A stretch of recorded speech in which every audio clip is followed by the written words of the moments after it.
all panelists. And that way the panelists will be able to see your comment and question and have those answered.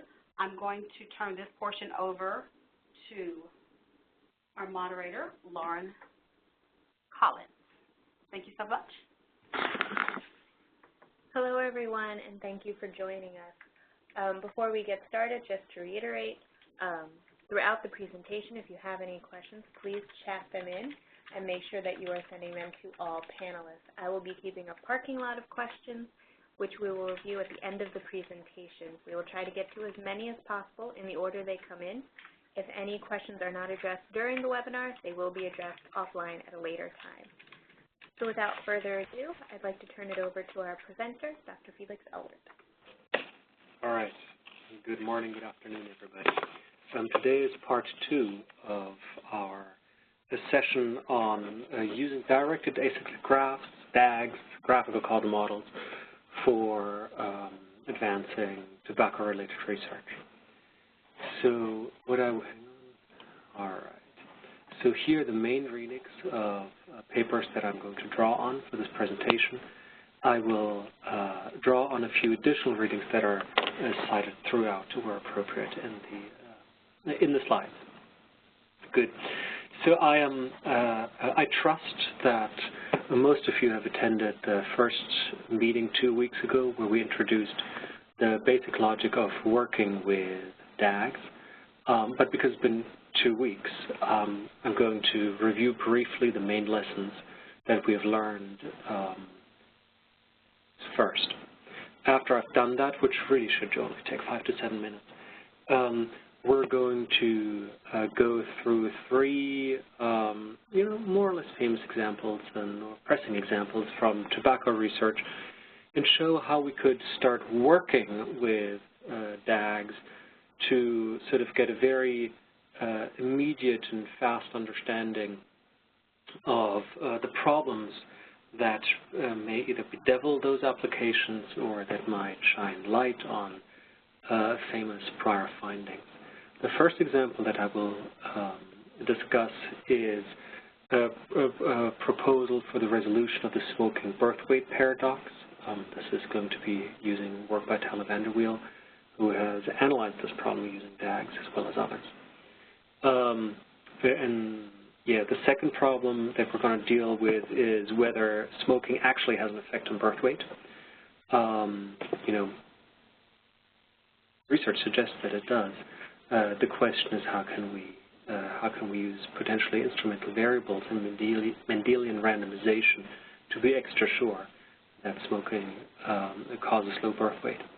And then finally, in a much more exploratory kind of hot topic issue, we're going to talk about the question of whether flavored tobacco products or vaping could be understood as gateway products. And here I will offer some design considerations to highlight known, or perhaps well-known or perhaps less known problems in this type of research, which is a very active area of research right now.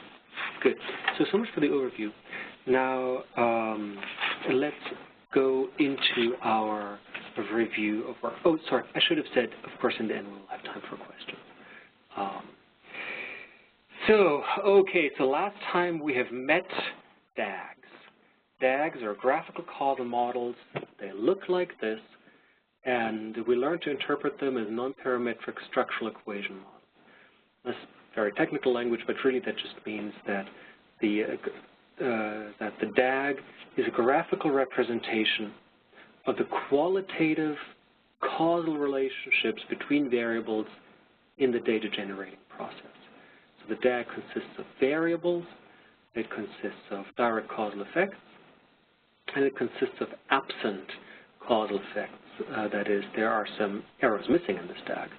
We reviewed that these missing arrows are really important because they represent exclusion restrictions that help us justify any identification analysis. So we will meet a lot of missing arrows today in order to talk about solutions for identification problems. Now, there are four main uses for graphical causal models in the biomedical and social sciences. First, of course, people are using graphs as an efficient notation for the qualitative causal assumptions that the analyst is making about the data generating process. The DAG is a picture of the world, if you will. It describes the beliefs, assumptions, knowledge about the world that we commit to, and that we have to commit to in order to justify any sort of causal inference from any sort of data. So that's great, right? Causal inference requires causal assumptions, and the DAG is an efficient means to notate the qualitative causal assumptions that applied scientists are comfortable talking about. So then, once we've notated the assumptions, we come to the second use of DAGs, which is to link the causal assumptions of the model to the statistical associations that we might observe in data. So the DAG works as a translation tool, really. It translates between the analyst's theoretical subject matter knowledge and the analyst's data mass. So clearly those translation rules are important, and we're going to review them in a second.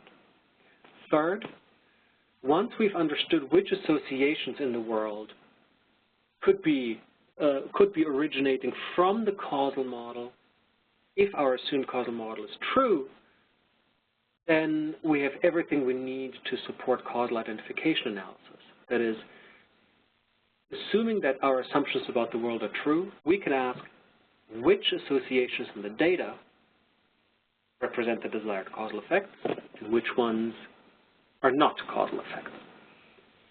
Good. And once we've done that, it's just a really small step to informing all sorts of problems and solutions in statistical estimation and in the design of research, which we will talk about today. Now, here's some terminology that we need to review. First, you remember that all associations in DAGs flow along paths.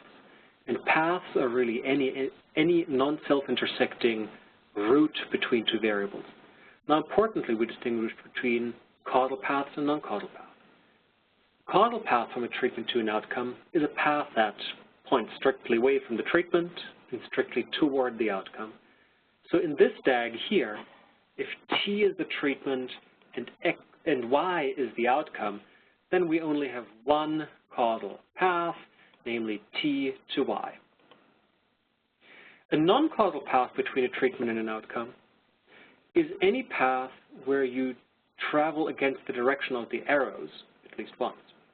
So here we have two non-causal paths between T and Y, T-U-Y and T-X-Y.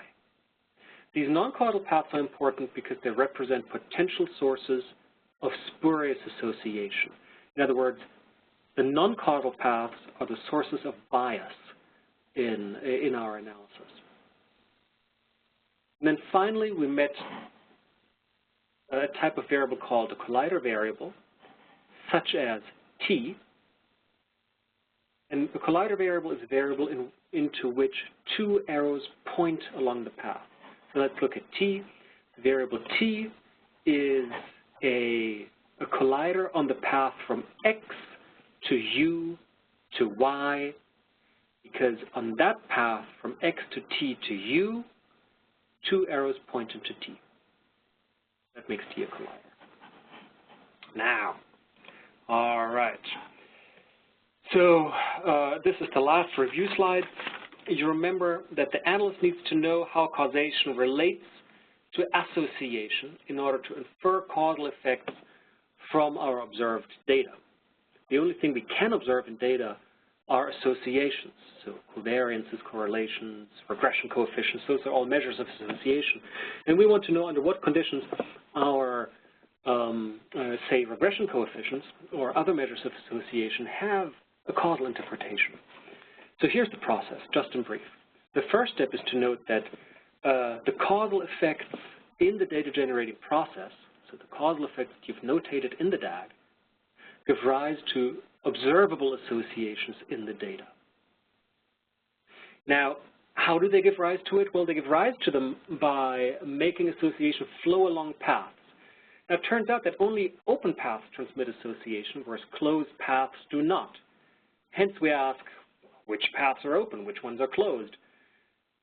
And the answer to that question is given to us by the D-separation criterion.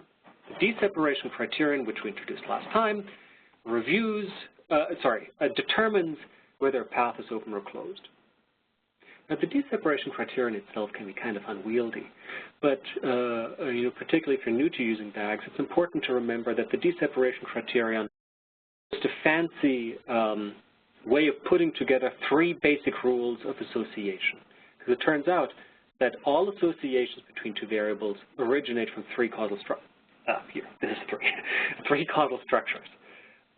First, two variables A and B will be associated if A directly or indirectly causes B. So that's causation, association by causation.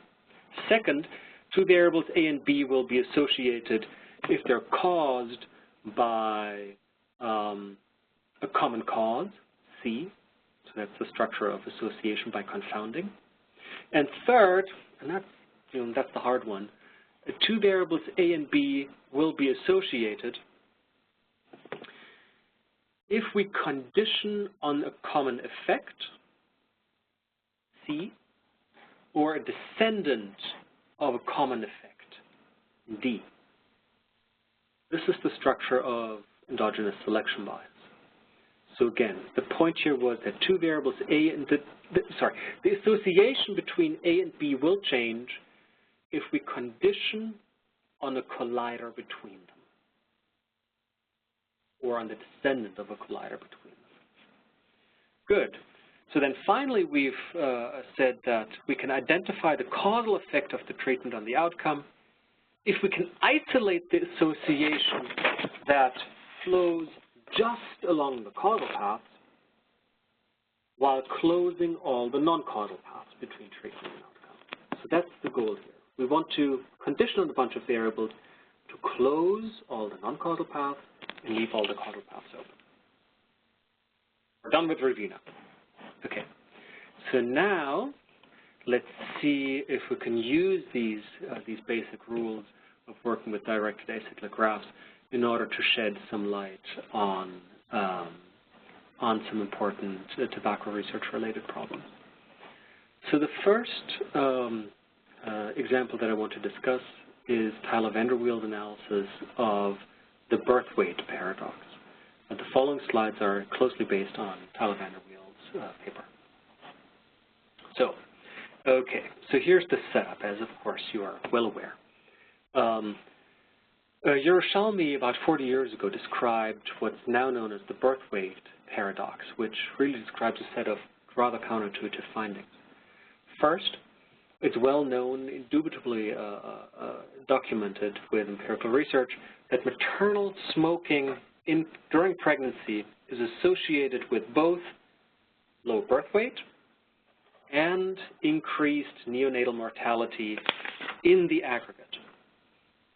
So there is this association, there is no doubt. But, and this is the counterintuitive part, among low birth weight babies, maternal smoking is associated with decreased neonatal mortality. And this is an apparent paradox because it contradicts intuition. Specifically, against the strong scientific prior that smoking is thought to be harmful to all babies, what's at stake in this paradox is the interpretation of the second finding.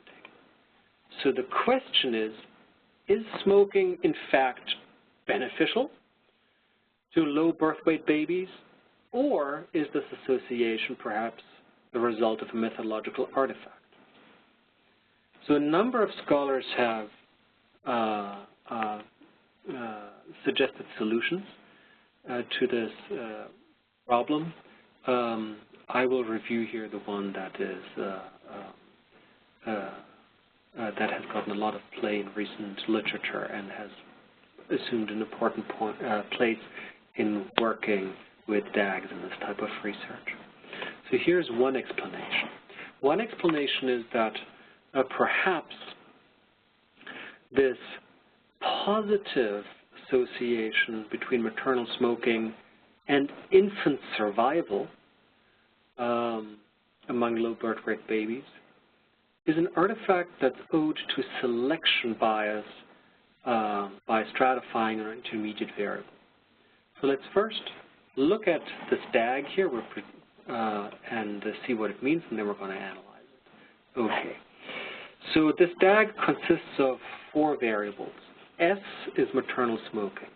And suppose, for argument's sake, that we have randomized maternal smoking. I know we can't, but let's just assume that to highlight the essential structure of the problem. So we have a randomized experiment where we give pregnant women either a bunch of smokes or we don't. Then L is whether the woman gives birth to a low or normal birth weight baby. And Y is an indicator of neonatal mortality. Now, the key problem that we're going to face is that even if smoking is randomized, low birth weight is not randomized. So surely, low birth weight is going to share causal risk factors with neonatal mortality.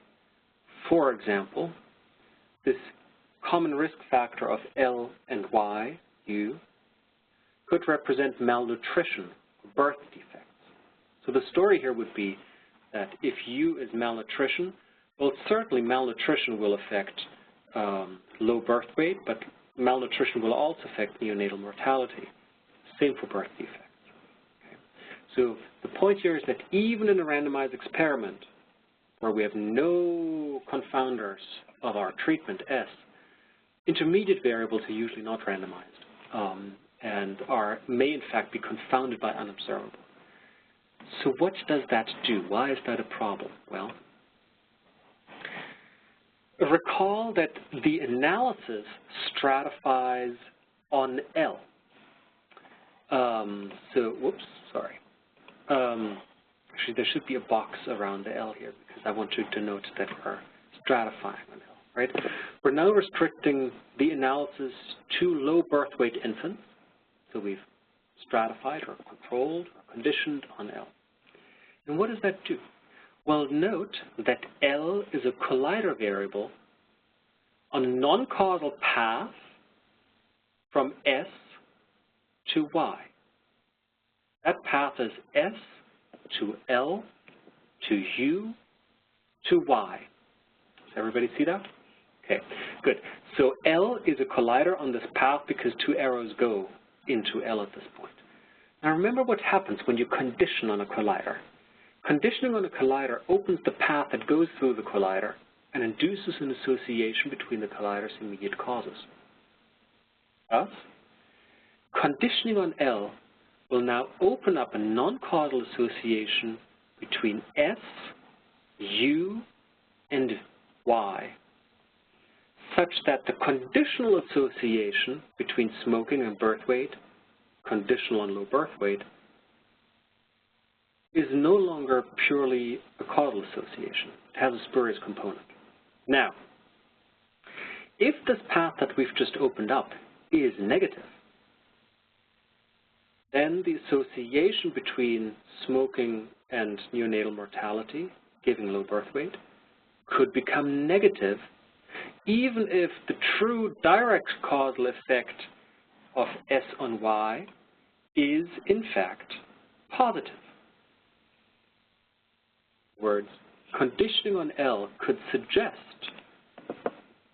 a negative association between smoking and birth weight, between smoking and neonatal mortality among low birth weight babies, even if the true direct causal effect of smoking on neonatal mortality is positive. Sensitivity analyses that have been done in prior work in our cited in Vanderweel's paper do suggest that it doesn't take much to make this story plausible with actual parameter values. Okay, now let's move on. So far I've just given you a mechanistic explanation. I've given you the mechanistic explanation that says, hey, if you condition on the collider, then that'll open up a path. This path from S to L to U to Y is non-causal, and hence you now have a non-causal association in your estimate. Good. So that's mechanical, and that's perfectly fine. That's a valid explanation, but it doesn't give us intuition. So let's now add some substantive intuition to make this finding clearer. The substantive intuition is the following. Suppose that U is malnutrition, okay? Now, if it's the case that maternal smoking and malnutrition both cause low birth weight, as we claim in this DAG, then low birth weight infants whose mother did not smoke are likely malnourished, or vice versa. Again, if I have a low birth weight baby and the mother did not smoke, well, then that probably means that the infant was malnourished. And if I have a low birth weight baby whose mother was not malnourished, well, then she's likely been a smoker, because something needs to have caused the low birth weight. In other words, conditioning on L gives us a negative association between smoking and malnourishment. Good. All right, now, second step is, if malnutrition is worse for mortality than maternal smoking, and under this story, low birth weight infants of non-smoking mothers may actually have higher mortality. Again, if malnutrition is worse for neonatal mortality than smoking, as is plausible, then low birth weight infants of non-smoking mothers likely have higher mortality. So there you go. You both have a mechanistic story, which we've done on the previous slide, and now a substantive story that accounts for the possibility that the birth weight paradox is due to conditioning on an intermediate variable. Now, the larger lesson here is that conditioning on an intermediate variable is generally a bad idea if we're trying to estimate a total causal effect. So if we want to know, is smoking bad for neonatal mortality, we probably should not have conditioned for that intermediate variable, because doing so almost certainly induces bias of the type that we have analyzed here. And this type of bias is what we call endogenous selection bias, inasmuch as intermediate variables are likely colliders on non-causal paths. Good. But perhaps you're not interested in the total causal effect of smoking on neonatal mortality. Perhaps you're interested in the direct causal effect of smoking on neonatal mortality, that is, among low birth weight babies, which would be represented by this direct arrow here. Or you might be interested in the indirect effect of smoking on a neonatal mortality that's represented by the straight line that goes through low birth rate. Right? You might want to know, to what extent is the overall effect of smoking on low birth weight mediated by smoking causing low birth rate? Well, so we need to do something about this open path, right? So the solution here would be to condition on U. If we have measures of a malnutrition and birth defects, if we have measures on all of the common causes between low birth weight and neonatal mortality, then we could condition on U. Now you'll note that in contrast to L, U is a non-collider. And we recall that conditioning on a non-collider blocks the path. So even if you control for L, if you stratify on L, if you additionally control for U, then you're blocking this non-causal path again. Thus, you could run an analysis where you look for the effect of smoking on neonatal mortality among low birth weight babies if you also condition for U. Good. And using new tools for causal mediation analysis, we could actually also quantify the indirect effect of smoking on neonatal mortality that goes via low birth weight. And research shows that actually, to the extent that we're able to identify the causal effect of smoking on birth weight, most of that effect is mediated by low birth weight. Good. Okay. That's the birth weight paradox. Let me move on to the second example that I want to discuss. So now let's ask, does maternal smoking actually cause a change in birth weight? Right? So this was taken as a valid premise in the birth weight paradox. And now we're trying to be super conflicted, and we're saying, is this really true? All right. So fact. And I should say that here I'm following arguments proffered by Wiebe and colleagues in 2011, so I've just cast this into DAGs and highlighted certain aspects of the analysis. So as we all know, it's a fact that ordinarily squares regression or just simple correlations show a negative association between maternal smoking and infant birth weight. Smoking mothers have smaller babies than non-smoking mothers. The question we want to ask now is whether this effect is causal. The secondary question we want to ask is, can we show this easily with a DAG? Okay, now the problem that we're facing is unobserved confounding. So let's look at the structure of this DAG. Here we have S, that's smoking, L is low birth weight, X are observed common causes of smoking and low birth weight, perhaps a measure of mother's socioeconomic status. But there might also be unobserved shared risk factors between maternal smoking during pregnancy and low birth weight. Those unobserved factors might include the mother's propensity for risk-taking. So for example, it might be that there are women who take a devil-may-care attitude towards their pregnancy in general, so hence they might be more likely to smoke, but they might also be more likely to drink and ride monster trucks down rocky slopes, which might affect the health of the infant and hence cause low birth weight. Okay, so certainly there are unobserved risk factors between S and L. Now, why is this a problem?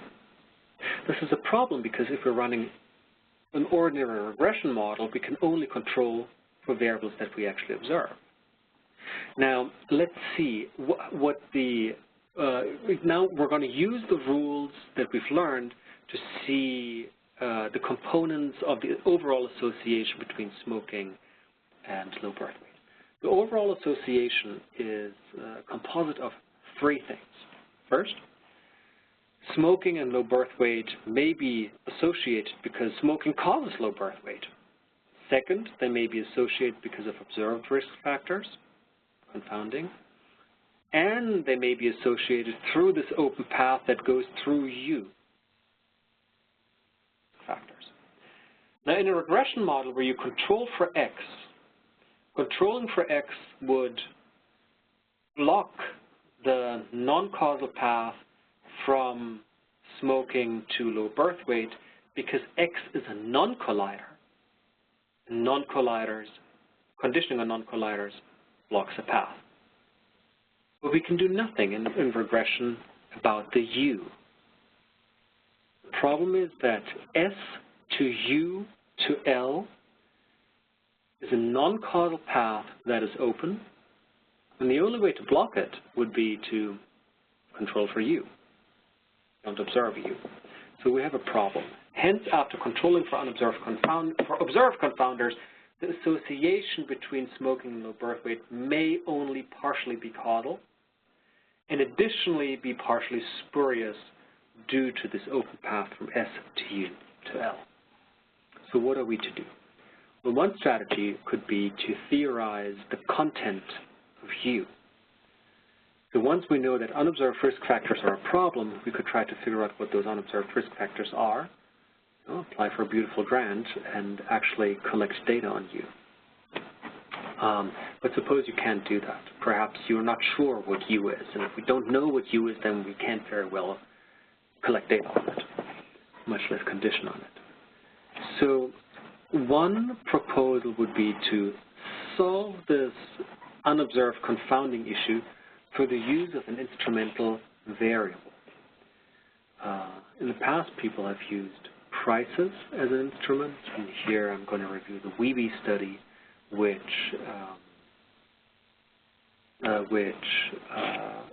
proposes using genes as instruments in a form of Mendelian randomization analysis. So now let's look at what's happened to the DAG. The DAG's just changed. I've added a variable Z. Let Z stand for genes that are, for some reason, plausible, so are plausibly or knowingly associated with smoking. And here this DAG actually makes a really strong statement. The DAG says that we think that these genes cause smoking. Okay, fine. They only actually need to be associated, but for argument's sake, suppose that these genes cause smoking. So, two things need to be true. First, suppose that we have some genes, some candidate genes, some SNPs, that first are associated with smoking, and second, are associated with infant birth weight only via the causal effect of smoking on low birth weight. Is this true here? Are these two conditions met? Yes, you can use the rules that you've already learned to verify these two conditions. First, are the genes associated with infant birth weight? Excuse me, are they associated with smoking? Yeah, absolutely, because according to our theory here, Z causes S. And if genes cause smoking, then genes and smoking are going to be associated. So the first condition is likely met. The second condition was that the genes are associated with infant birth weight only via the causal effect of smoking on birth weight. So let's see. So this statement, the second statement here, is saying that the only open path between Z and L must be an open path that traverses the S to L arrow. Right? So condition 2 says that any association between infant birth weight and between genes and infant birth weight must go through the arrow from S to L. Let's see. There turn out to be 3 paths between Z and L. The first path is the causal path from Z to L. Z to S to L. And that path is indeed open.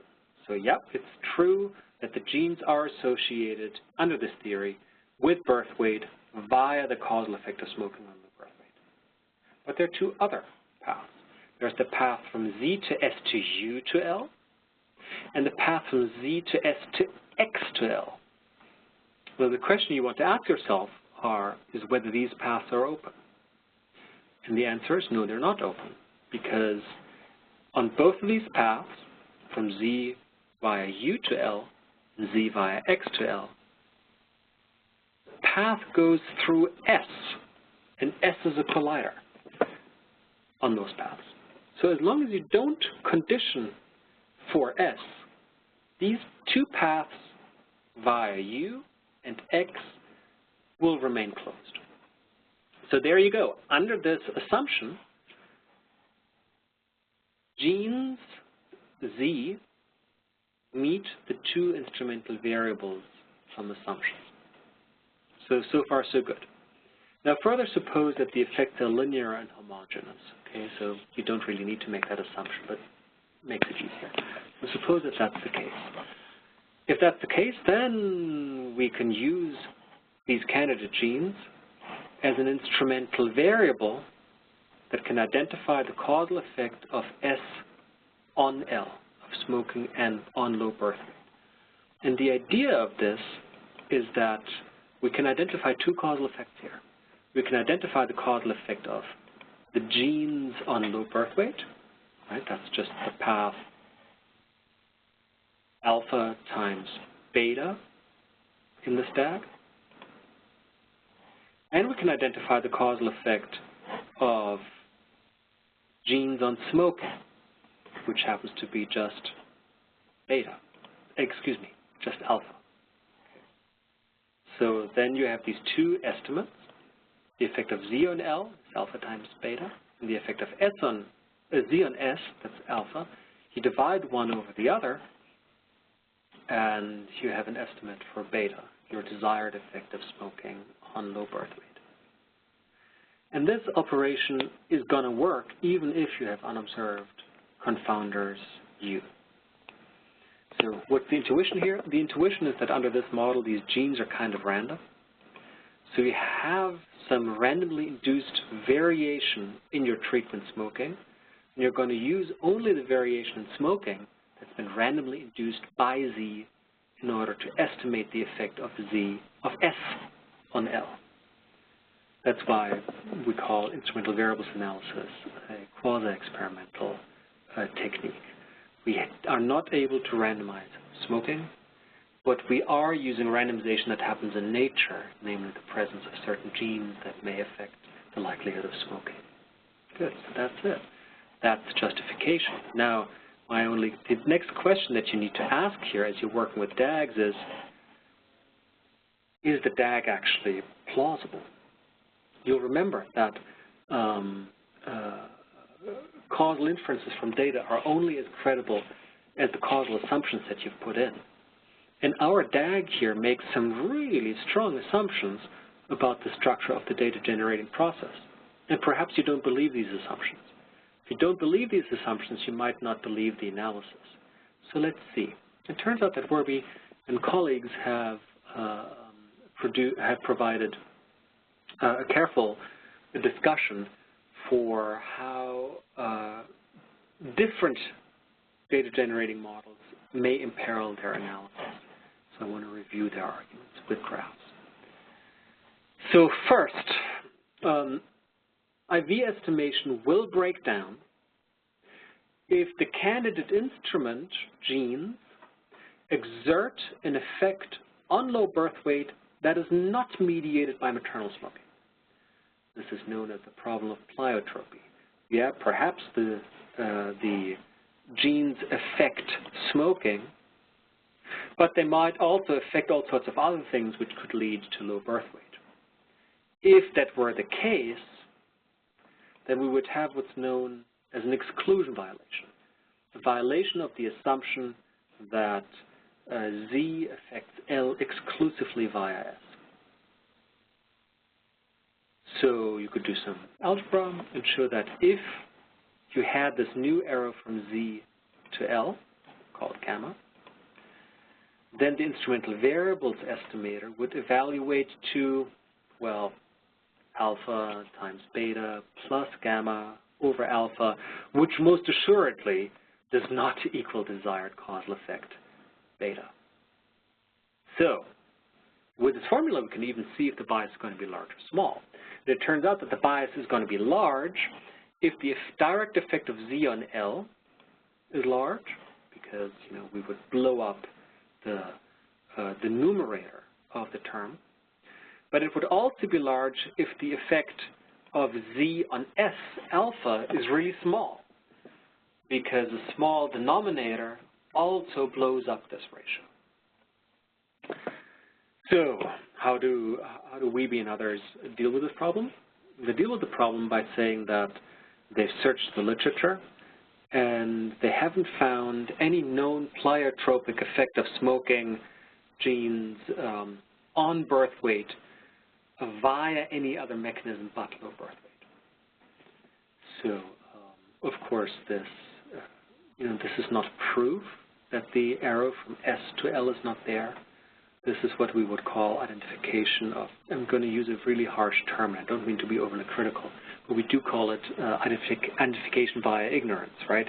We're saying we believe that the arrow from Z to L is not present because we have no positive evidence that it exists.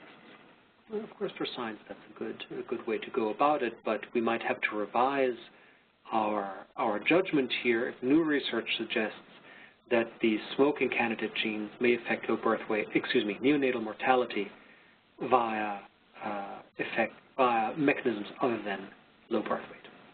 Good. But so far, there's no evidence for that. Now, there's another way that this strategy could break down. The IV estimation would also fail if the IV candidate genes are correlated with some other genes that affect low birth weight.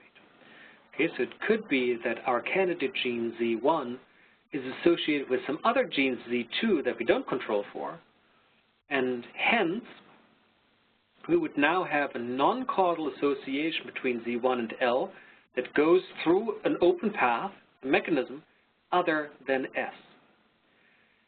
This is known as a violation of instrument ignorability, and again, the IV estimator would evaluate to something that does not equal the desired causal effect of S on L beta.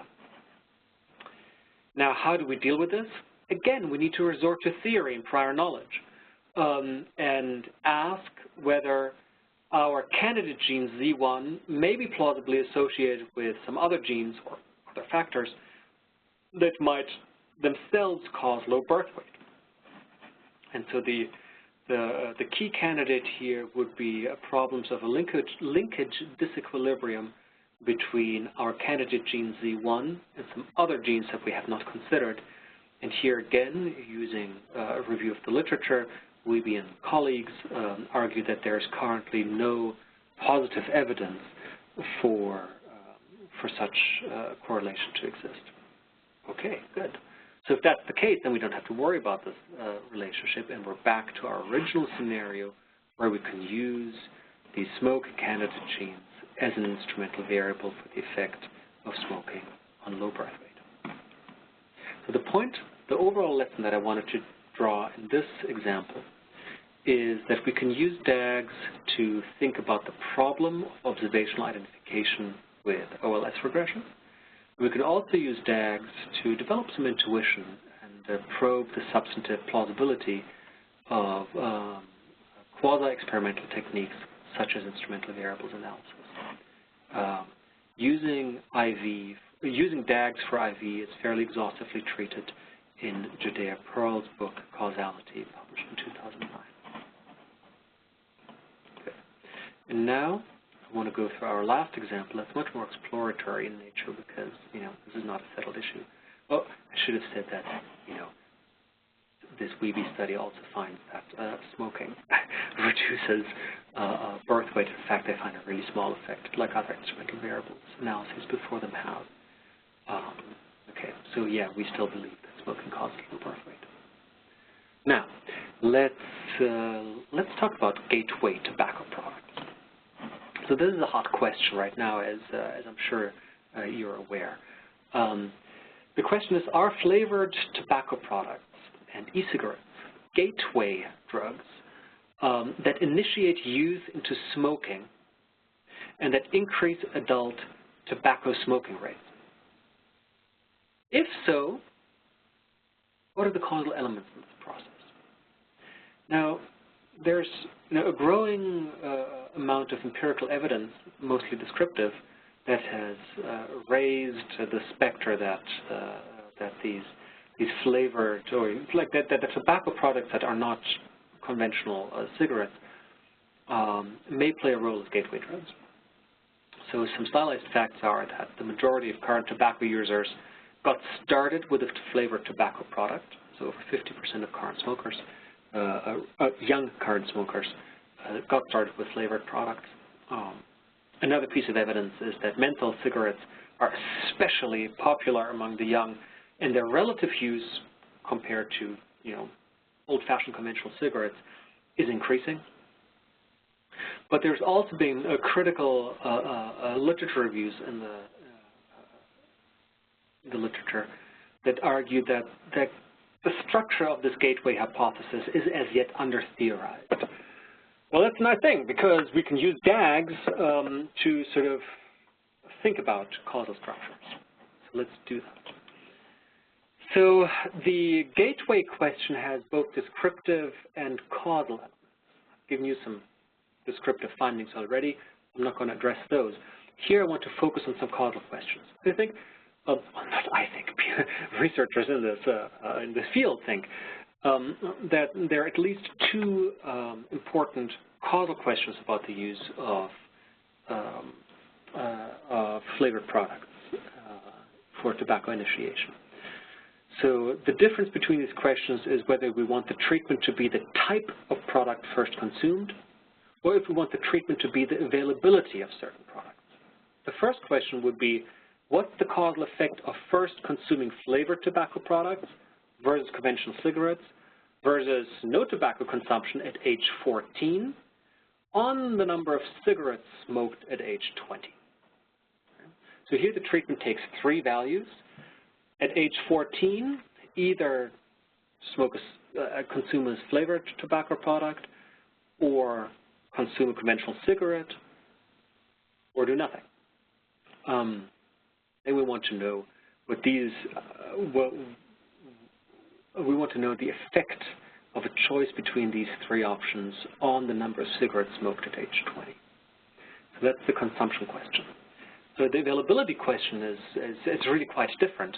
The availability question asks, what's the causal effect of the availability of flavored tobacco products at age 14 on the number of cigarettes smoked at age 20? So here the treatment is not what the person actually does. Rather the question is whether having any flavored product available at all makes a difference. I would, doing violence to the subtlety of this area of research, we might say that the first question is sort of a more biomedical question, whereas the second question is more of a regulatory question for tobacco use. So now suppose that we live in a beautiful world where the PATH study has been going on for years. So now we have a population of 14-year-old potential first-time users of tobacco products who are followed longitudinally for 6 years until they've reached age 20. So now let's look at some data. Well, the first piece of good news is that the structure of these two questions is the same. We have a treatment, which may be, in the first type of question, the consumption of flavored versus regular cigarettes versus no consumption at all. And the second question would be, T would mean that flavored products are available versus not. The outcome is the number of cigarettes smoked at age 20. And then in either case, yeah, we probably have some unobserved, we have some confounders that affect both treatment and the number of cigarettes smoked at age 20. And in both cases, that confounder may be the social acceptability of smoking in general in that community. So for the first scenario, social acceptability of smoking cigarettes might differentially push youth into smoking normal cigarettes or flavored cigarettes versus not smoking at all. And in as much as they stay in the same community or are socialized in that community, it will of course also affect how much they smoke at age 20. Now for the availability question, the social acceptability might also affect availability. So in communities that are strong anti-smoking, state legislature may do more to keep specifically a flavored product out of the hand of minors. And those states are likely the same states that make tobacco products in general less accessible to people, and hence you might have reduced smoking rates at age 20. So that's the first point. The causal structure of these two very, very different substantive questions is actually the same. So by analyzing that structure, we can understand common problems. So the first obvious problem is that these confounders of treatment and the outcome might be unobserved. If they're unobserved, then we have an open non-causal path from treatment to the confounder A to the outcome. And since A is a non-collider on that path, we cannot block that path without conditioning for A. So if you don't observe A, any type of regression analysis will fail. So, but something else might go wrong. We might have truncation bias, so I want to give you the structure of that. So suppose that we actually measure the confounders of treatment and outcome A perfectly. Okay, we have this amazing study that takes care of all sort of community-level confounding and family-level and individual-level confounding. It's perfect. So you can condition for A and hence get rid of the non-causal path from T to the number of cigarettes C. But now an analyst might get the idea that we're really only interested in the effect of flavored products on the extent of smoking at age 20 among young adults who smoke. This would give us selection or truncation bias. So the idea here would be that we're truncate, typo here, not the same, but the sample. We should truncate the sample to include only active smokers. This is sometimes done.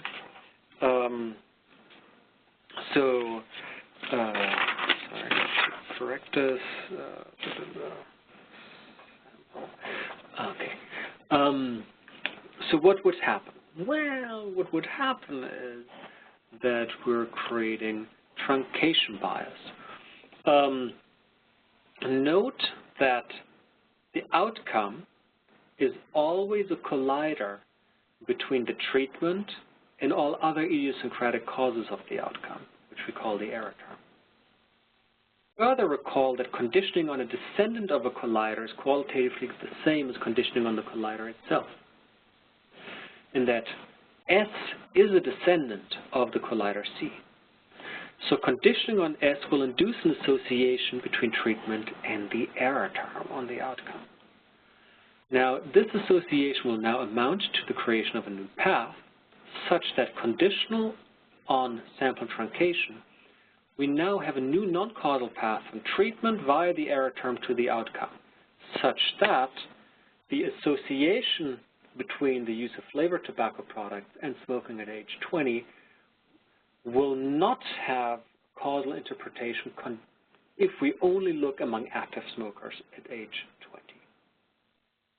Structure of truncation bias. Okay, but suppose we're with it enough not to truncate our sample in this inadmissible manner. Well, then you might say, perhaps I don't fully observe my confounders, and hence I can't block this backdoor path. Can I find an instrumental variable for my treatment? So let's see. One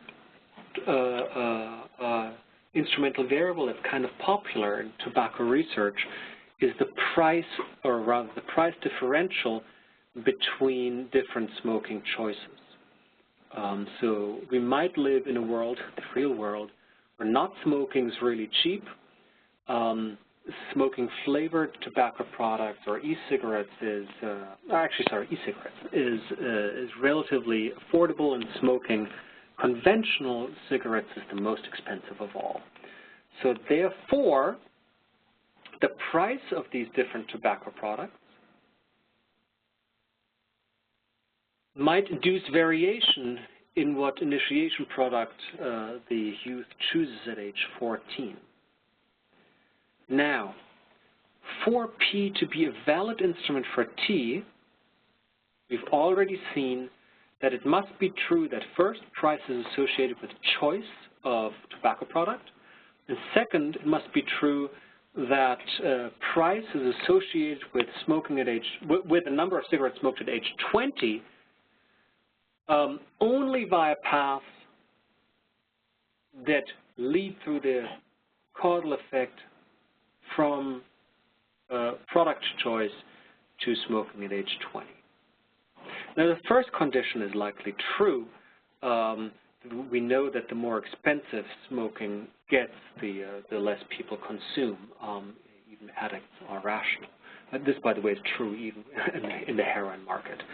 I should say there's good evidence to suggest that even heroin users are price rational. But what about the second assumption? Well, the second assumption is likely false, actually. Inasmuch as pricing depends on what community we live in, because in certain states cigarette taxes are higher than others, and price differentials between tobacco products also differ across states. And inasmuch states or communities differ in the local social acceptability of smoking, then what market we're in will affect both the price and smoking at age 20. So that's a violation of ignorability that we could get rid of by conditioning on M. Secondly, though, if prices are reasonably sticky and people stay in their community, then then prices and price differentials between tobacco products at age 14 may also affect smoking at age 20, because if smoking was cheap at age 14, it's likely still cheap at age 20, and hence prices are not an instrument, but they're a confounder in its own right that needs to be controlled for. Okay, so in summary, we've used DAGs to review the causal structure of some important problems in tobacco research, some solved, some not. What we've done is we've actually used these 40 minutes to go through a large number of structural causal problems that could bedevil our observational data analysis. We've talked about the problem of unobserved confounding, selection on an intermediate variable, truncation bias, and the question of how we find an instrumental variable. With that, I would like to thank you for your attention and participation, and leave some time for questions. Thank you. Thank you for that wonderful presentation. We're going to move right into questions with the time that we have left. The first question that came in is, in the IV for type of initiation product slide, would price have to be associated with flavored versus cig versus none, or just cig? In other words, does price have to define T? Price needs to be,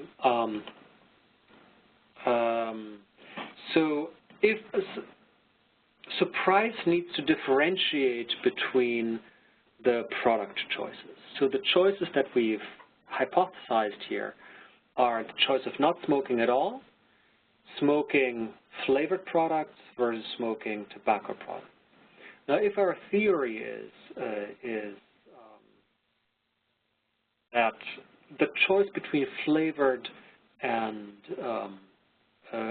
conventional cigarettes affects later smoking because flavored products are more palatable, less acrid, the flavor hypothesis, and therefore are more liable to hook a youth into a habit of smoking compared to conventional tobacco products, which are not as palatable, then, yeah, price needs to differentiate between these two choices. So the price would only work as an instrument for that choice if flavored products, say for a given amount of nicotine, cost either more or less than conventional cigarettes at a given amount of nicotine. So we need differentiation here. If there's no differentiation, in other words, if price does not induce any variation in the choice between flavored versus regular tobacco, then we're lacking this arrow from P to T, and hence we don't have a valid instrument. Thank you.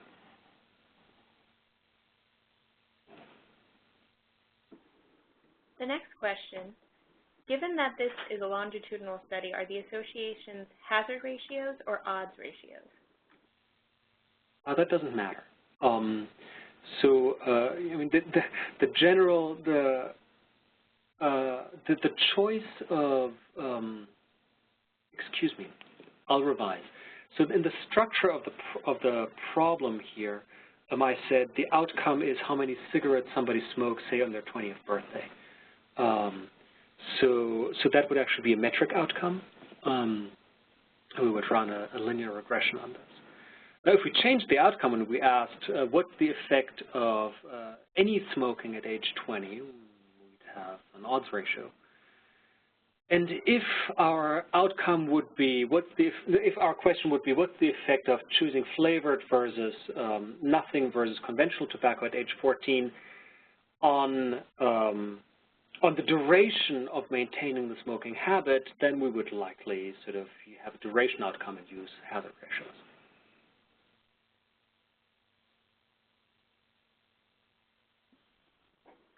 If there are any more questions, please feel free to continue to send them in while we wait to another question has come in. It's the clearest on this topic I've ever seen. And their question is, how do we represent temporal dynamics and feedback loops into DAGs? Beautiful question. Okay, so temporal dynamics are really easy, and they happen to be the solution to most feedback problems. So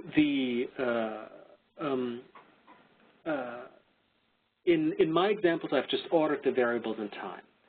Now, nothing keeps you from further disaggregating the process into finer time intervals.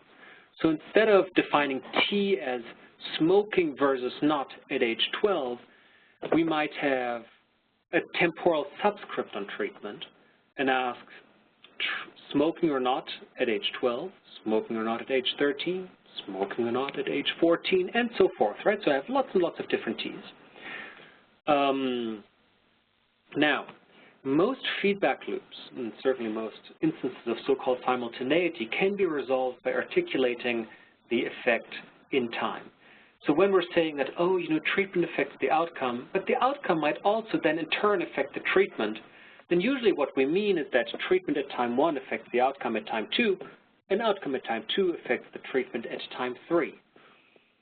And so telling the story in time here, in other words, telling a causal story because causation happens in time, usually gets rid of these cycles. Now, there's some examples where you can't get rid of the cycles, so there's some theory for cyclic DAGs, but I would say that with excellent data in the biomedical and social sciences, we rarely have to worry about real simultaneity.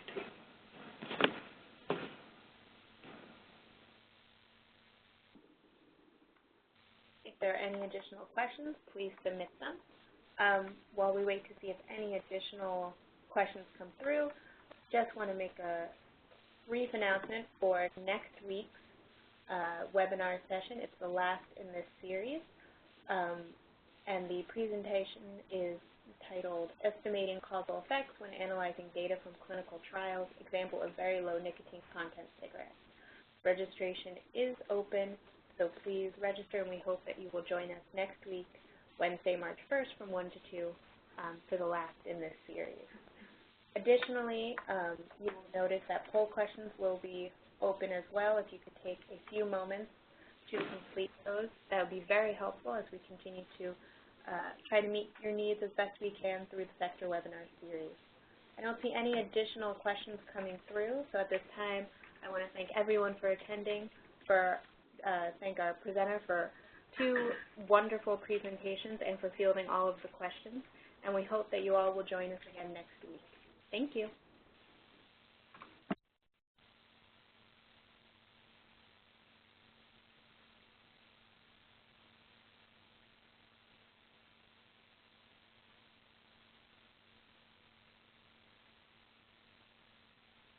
Art and Alicia, are we still live? Can everybody still hear us? Yes, we're still live. Would you like to hold on the line until we clear the line? Yeah, so we can chat a little. Very good.